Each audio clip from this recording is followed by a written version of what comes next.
सम्पूर्णविश्वे संस्कृतस्य ख्यातिः अस्ति इदानीं भाषासौष्ठवस्य दृष्ट्या तु अस्ति एव।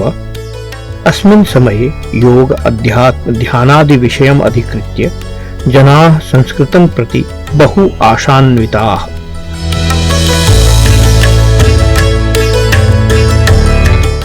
अस्मात् कारणात् शनैः शनैः सम्यक् रूपेण संसारस्य सर्वेषु देशेषु एषा भाषा न्यूनाधिकं ज्ञायते। एतेषां सर्वेषां विश्लेषणं कृतवन्तः संस्कृतविद्वांसः ये अमेरिकादेशतः च स्पेनदेशतः च आगतवन्तः। प्रस्तुते मिदं विश्लेषणं। डेविड फ्रॉली महोदयः अमेरिकादेशे निवसति। सः महोदयः संस्कृतस्वाभिमानिनः। युवाकाले एव तस्य संस्कृतस्य प्रति अनुरागः जातः। इदानीं तु सः विश्वविख्यात संस्कृतविद इति। महोदयः उक्तवान् यत् संस्कृतेनैव योगश्च आयुर्वेदश्च अध्यात्मश्च इत्यादि विषये विश्वस्य अन्यान्यदेशेषु जनाः ज्ञातवन्तः। सः प्रमुखरूपेण अध्यात्म विषये उक्तवान्। We have been involved in sharing the Vedic Vidyas over the last 40 years to different countries in the world, whether Russia, South America, Europe, United States, North America, basically yoga, Ayurveda, Jyotish, Vedanta, and related teachings that go along with these. We have been working with various traditions in India, the Ramanashram, the Sringeri Kanchi and Sringeri and Kanchi Mats, also Swami Dayananda Saraswati of Arshavidya. Recently we were in Abu Dhabi with the BAPS Swaminarayan for the opening of the first Hindu temple in Abu Dhabi, which they also graced with all the Sanskrit chanting. Now, I want to discuss this a little bit differently today, in that it's not just a question of how Sanskrit has influenced the world, but how it can continue and is absolutely necessary to influence the world further. And Sanskrit is also a living tradition. And in that regard, I want to mention one great guru whose traditions we've been connected to, who is Kavyakanta Ganapati Muni. How many of you have heard of him? See, he's not so well known, but he was the chief disciple of Bhagwan Ramana Maharshi. He put his works into Sanskrit, and he was the greatest modern Sanskrit writer. He lived in the earlier part of the 20th century. He created new sutras, including Raja Yoga Sutras, Mimamsa Sutras. He created extraordinary stotras to all the devatas. And to give you an example, he had a text called Uma Sahasram, which is 1,000 verses in praise of Uma, which actually cover all the secrets of yoga, Vedanta, Tantra, and so forth. 40 adhyayas, or 40 chapters, and every chapter is in a different Sanskrit meter, including meters you may not have ever heard of. David Frawley महोदयः उक्तवान् यत् मन्त्रयोगः सम्पूर्णविश्वकृते भारतस्य अपि च संस्कृतस्य अद्भुतम् अवदानम् इति. Yoga is basically Sanskrit. And yoga is, foundation of yoga is mantra yoga. If you study the first pada of Yoga Sutras, Adi Guru of yoga is Ishvara. His vachaka, his indicator is pranava, which is Om, which is not only just the mantra Om, it is the whole Sanskrit language. And it is also then the basis of Ishvara Pranidhana. So the point I like to raise with students of yoga is mantra yoga is the foundation of yoga, even before asana and all the rest of it. And we also have to remember that pranava, Om, is also the basis of Vedas. Vedas all arise from the mantra Om. So yoga must always be rooted in mantra yoga. Of course, there's so many stotras, bija mantras, and all these things. We won't discuss those here. But yoga without Sanskrit is not yoga. Yoga without mantra. Now, even in yoga, the antaranga, the inner aspect of yoga, dharana, dhyana, samadhi, the best tool of dharana is mantra, and of course, mantra rooted in Sanskrit, and also then the basis of dhyana and even samadhi. And one of the biggest problems we have in the world today is the loss of power of attention among the youth. सः महोदयः कथयति यत् संस्कृतं ब्रह्माण्डस्य भाषा अस्ति, सर्वजनहिताय सर्वजनसुखाय इति यत् कथ्यते तत् रामराज्यमिति। स अपि रामराज्यं संस्कृते एव वर्तते। We also have to understand what is happening in our world today. The mind has a vibratory field around it. Now, that vibratory field is coming on the resonance of our language, our thoughts, our samskaras. And today that is being lost. The youth have no power of attention. It goes on for a few seconds or less, which means there is no control of the mind, there's no dharana shakti, and so the ability to learn is not there. Sanskrit is the only language that can fundamentally change the vibratory pattern of the mind and also the brain and the nervous system. But even more so, Sanskrit is the Deva Bhasha, so it's connecting us to these cosmic vibratory energies, which are essentially Mahat Tattva, Chitakasha. And today we are spending, of course, a lot of time on the internet and all these electrical vibratory forces, which are electrifying and disturbing the human body, brain, and society.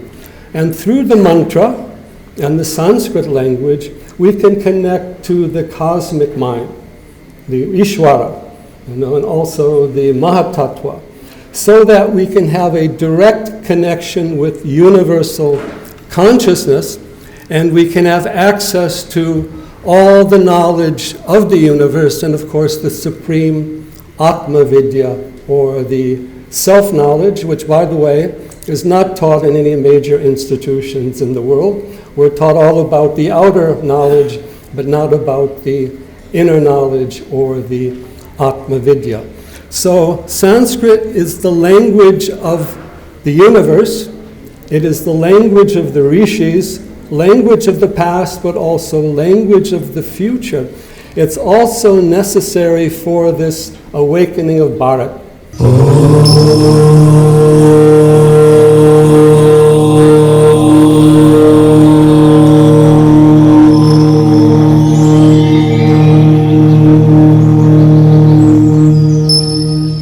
वस्तुतः मंत्रयोगः एव किमर्थम्? योगी जनाः स्वशरीरे कतिपय विधानं कुर्वन्ति च, स्वशरीरं जागृतं कुर्वन्ति च। अस्यां प्रक्रियायां मनः शान्तः भवति। इदानीं विश्वे मेडिटेशन् नाम्नि एतादृशं योगक्रियां जनाः बहु आप्नुवन्ति। अतः मंत्रयोगस्य प्रति जनानां रुचिः वर्धमानः। शान्तिर्विश्वे देवाः शान्तिर्ब्रह्म शान्तिः सर्वगुं शान्तिः शान्तिरेव शान्तिः क्षमा शान्तिरेधि। लाल बहादुर शास्त्री राष्ट्रीय संस्कृत विश्वविद्यालयश्च स्वस्ति वाचनम् अपि च संयुक्त रूपेण विश्वे संस्कृतस्य प्रचार विषये एकस्य कार्यक्रमस्य आयोजनं कृतवन्तौ। तत्र स्पेन् देशतः आगतः ऑस्कर पुजोल महोदयः अपि नूतन स्वरूपे विषयम् उपस्थापितवान्। तेन संस्कृतेनैव उक्तः। आधुनिकयुगे संस्कृतस्य का आवश्यकता इति समीचीनः प्रश्नः अस्ति। पूर्वकालापेक्षया इदानीं संस्कृतस्य आवश्यकता अस्ति इति मम विचारः। यतोहि आधुनिककाले मनसरोगबाहुल्यं वर्तते। तस्य निदानं योगसाधकतया ब्रह्मविद्यया सुलभम् एव वर्तते। तथापि संस्कृतशास्त्रनिहितज्ञानं रूढिवादी परम्परावादी मानवाधिकारविरोधी इति दूषिततर्को हि अधिकप्रचलितो अस्ति। एतत् न सत्यम्। संस्कृतवाङ्मये तु अनन्तानि प्रकरणानि सन्ति यत्र मानवाधिकारानुकूल्येन लोकसङ्ग्रहार्थं विचारः सर्वभूतहितपरः क्रियते। उदाहरणार्थं श्री शङ्कराचार्यस्य मनुष्यताप्राधान्यं वचनम् उल्लेखयितुम् इच्छामि। This is from Shankara. Quotation begins: सर्वेषामपि अन्नरासविकरत्वे ब्रह्मवंशत्वे च अविशिष्टे कस्मात् पुरुष एव गृह्यते. He's asking why the purush is so important when everybody is made of annaras, as you understood. Shankaracharya says, pradanyat. Kim punar pradanyam karma jnana adhikaraha. Purusha eva hi shaktatvat, artitvat, aparidrastatvat cha arti, vidwan, samartaha, karma jnanayor adhikriyate.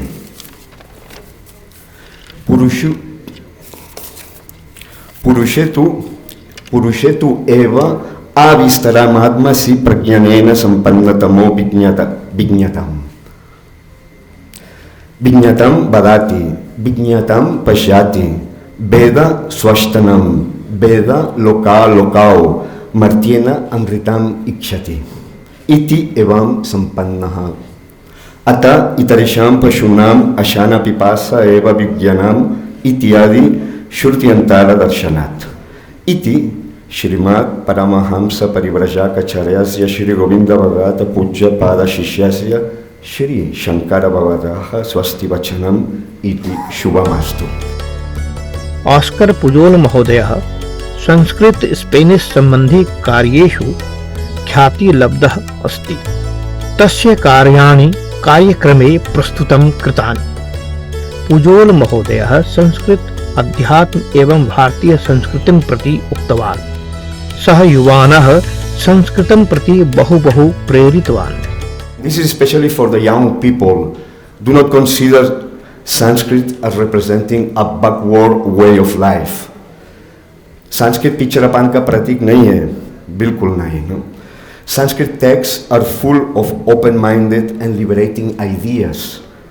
Stress its rational qualities. And I say, be modern and use Sanskrit to decolonize your mind. There are a lot of tools in Sanskrit that will allow you to decolonize your mind.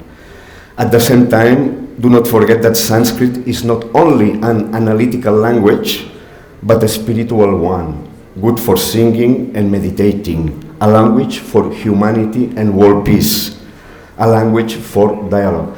Do not forget that concepts such as non-violence, ahimsa, concepts such as compassion, and the intrinsic unity of all beings are ideas that come from the Sanskrit world. Another one, make Sanskrit accessible. One feels that Sanskrit is so easy to learn for an Indian person who already has a knowledge of an Indian language like Hindi or like other languages. For us foreigners, it's so difficult to learn Sanskrit. So for you being so much easier, please take advantage, make Sanskrit easy for people and make Sanskrit conversational. सः उक्तवान् यत् अधुना लघु लघु देशाः भवतु वा विस्तृत देशाः सर्वेषु देशेषु संस्कृतज्ञानां समूहाः वर्तन्ते. Sanskrit is being cultivated by a small group of people all over the world. You will be surprised, but any country you go, they will have even a small group of people, foreign people, learning Sanskrit. I will say from Japan to Argentina, from US to Russia, from South Africa to Sweden, from Taiwan to this teeny country in Central America, which is called Costa Rica, which has more than 50 years of study of Sanskrit. So this net of Sanskrit scholars is everywhere.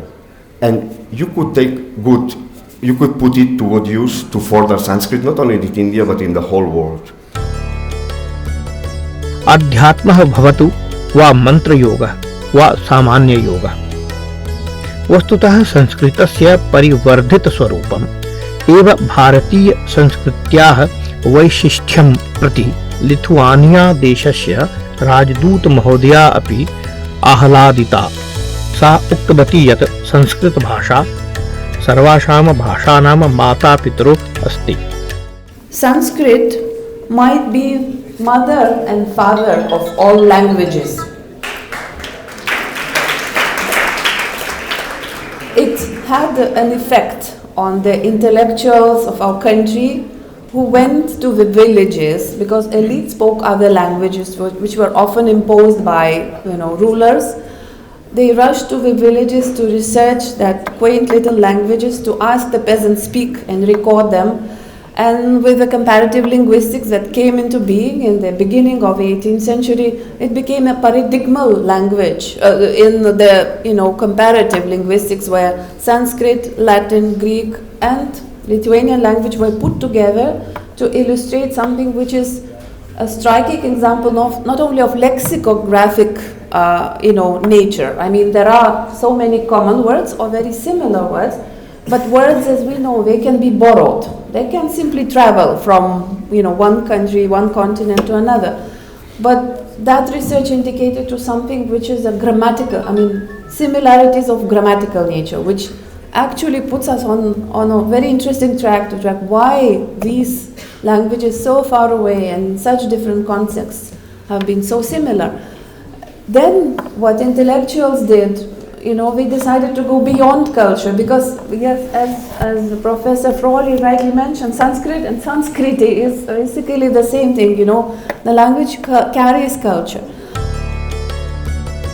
Lal Bahadur Shastri Sanskrit विश्वविद्यालयस्य कुलपति महोदयः अध्यात्म रूपेण संस्कृतस्य सर्वस्थ प्रतिष्ठां प्रति उक्तवान् यत् संस्कृताभिमानी जनाः एतानि सर्वाणि सुष्ठु कार्याणि कृतवन्तः. We all try to live in Sanskrit. Sanskrit is not merely a language. Sanskrit is a lifestyle. As Sanskrit is a style, so Sanskrit is a style. You can see anyone who has read Sanskrit, who has gone through Sanskrit, he becomes Sanskrit himself. That is the total effect, total contribution of Sanskrit. Sanskrit goes, it cures everyone. It gives life to everyone. So I am deeply indebted to you all that you have come here, and I am feeling joy and delightness welcoming you all here. संस्कृतस्य सर्वाधिक प्रचलितं स्वरूपं योगे एव दृश्यते, परन्तु इदानीं विश्वे मन्त्रयोगस्य प्राधान्यं प्रतिष्ठापितं जातम्. अतः संस्कृतस्य विश्वव्यापी स्वरूपे धोरयः अभवत् अध्यात्म इति.